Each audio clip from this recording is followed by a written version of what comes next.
clear trajectory in terms of what we want to deliver. So again, I believe that will make us different. So I also believe that if student exchange program can be happen, so Australian students could learn something new from the Indian students, and also Indian students can learn from the Australian. So this exchange will again will strong our bilateral relationship. No, absolutely. I get asked this question a lot. As an alumni of Stanford Business School, a lot of Indians ask me, why Stanford? How is it different from an Indian business school? And one of the thing I say is that, when you go to a different culture and when you're surrounded by people from different parts of the world, you tend to appreciate things far better.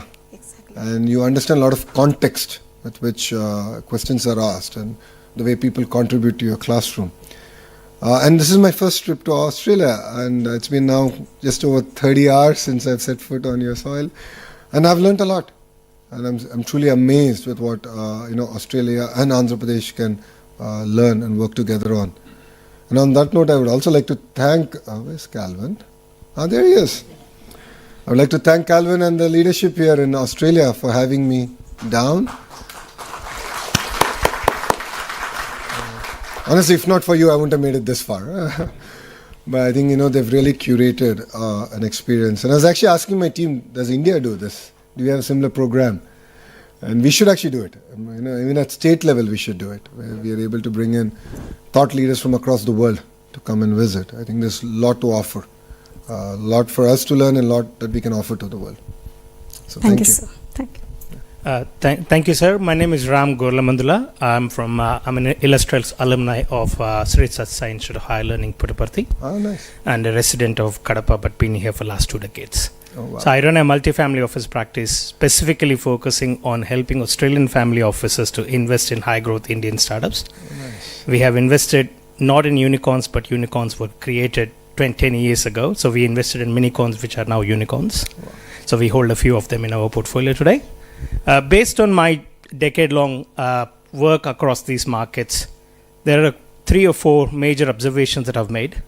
One, for example, I do a lot of work with AMTZ in Vizag. Yeah. I've visited AMTZ many times and happens to be a co-alum who is currently chairing the zone there, Mr. Sharma. Yeah. So Jitendra Sharma. So I visit there quite often. Exceptional individual. Excellent. So one of the major things that I've realized is when we try to create a market access program for medical devices from AMTZ, biggest issue was regulatory approvals in Australia. If there is any way, as a representative of the government, that you could actually create a representative office for TGA, Therapeutic Goods Administration, in AMTZ's office. Okay. So that medical device organizations and products that are manufactured in Vizag could actually comply with Australian regulatory approvals to fast track that.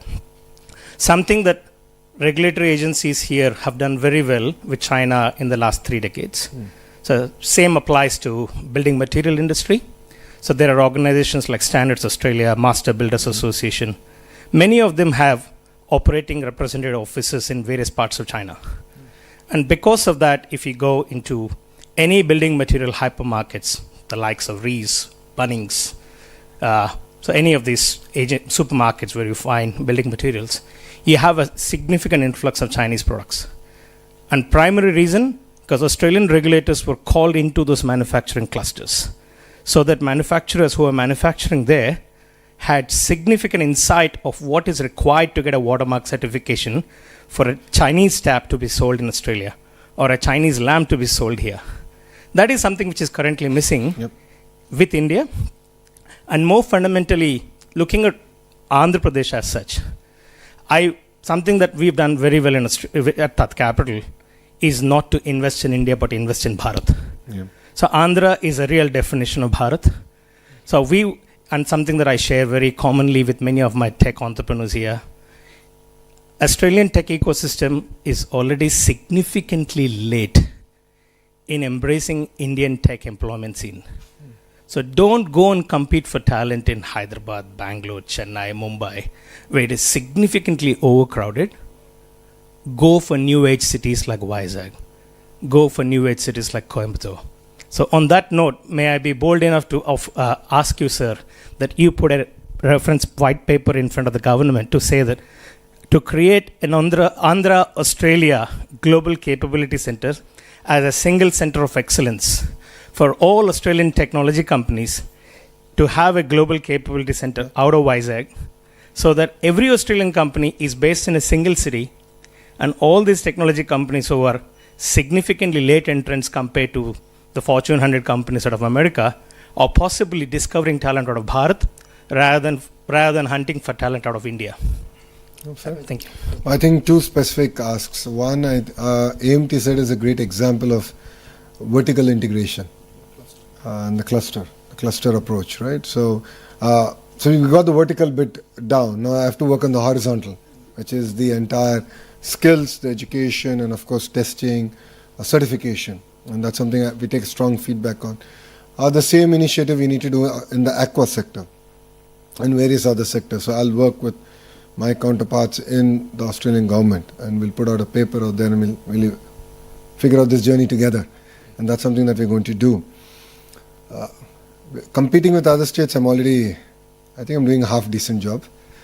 I'm getting called names for doing it, but that's okay. I mean, again, I come back to the point that if states compete, India wins, Bharat wins, and that's new India.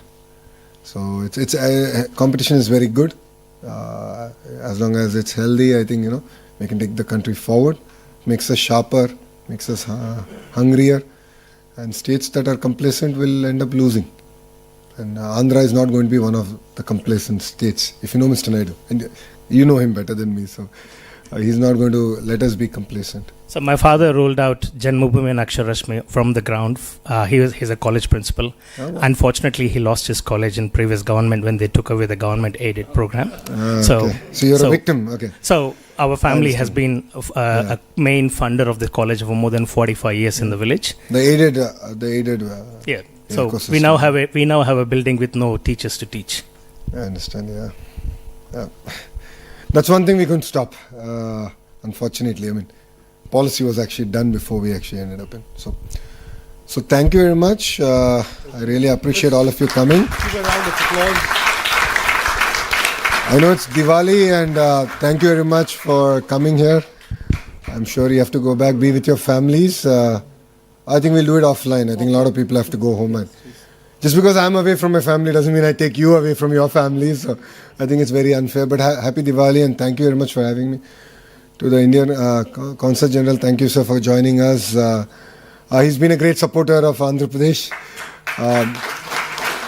Sir was kind enough to be part of the Telugu diaspora meeting we did yesterday. And I think yesterday's event shows raw energy and passion that Australia and Andhra Pradesh can do amazing work together. So I take your feedback loud and clear. I'll take your contacts from the partnership that we're going to forge here. And I'll be in touch, and I look forward from hearing from all of you, and I look forward to hosting you in Visakhapatnam, which is Yeah, and Visakhapatnam is a product of. Thank you. So Krishna, you're coming down. That's clear, right? It's an offspring of Bangalore and Goa. I'm from Kerala, so probably a little bit of... Thank you very much. Jai Hind.